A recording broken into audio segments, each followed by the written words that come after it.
So bilangin natin yung dumadaang bike ngayong hapon. Dito sa part naman na to ng EDSA northbound. Ngayong 4:52 in the afternoon, ngayong Friday.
Mabalik ang gagawin.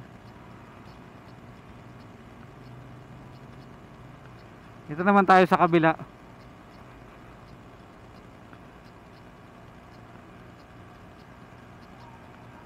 So bilangin natin yung dumadaang bike ngayong hapon. Dito sa part naman na to ng EDSA northbound. Ngayong 4:52 in the afternoon, ngayong Friday afternoon, November 10, 2023. Bilangin natin yung bike na dumadaan .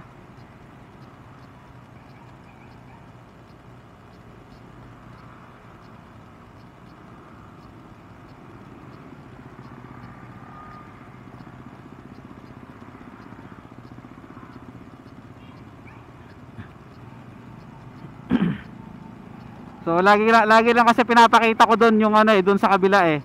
So ngayon dito naman tayo. So hindi talaga ako dumadaan dito. White Plains ako dumadaan. So sinadya ko lang dito dumaan para ipakita kung ano ang traffic situation ngayon dito sa part na to ng EDSA northbound papunta dito sa Santolan, Annapolis MRT station. Wala lang, gusto ko lang ipakita. Sinadya ko lang talaga dumaan dito. Tagal ko na hindi nakakadaan dito . Tingnan lang natin, bilangin natin kung ilang bike ang dumadaan sa linya na to ngayong 4:53 in the afternoon.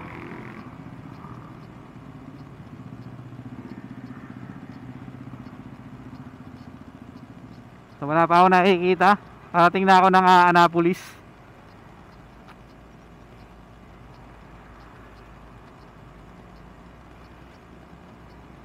So itong linya na to ay napakahigpit . Simula na mahigpit tong linya na to simula nung nag-open yung FIBA.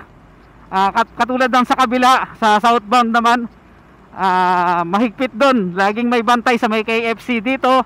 Hindi ko alam kung saan ang nagbabantay dito kasi hindi ako pamilyar. Kasi ngayon lang ulit ako nakadaan dito. Sinadya ko lang talagang dumaan para lang makita yung totoong sa traffic situation, yung actual at tunay na sitwasyon, no? Sa araw lang naman na to, sa oras lang naman na to.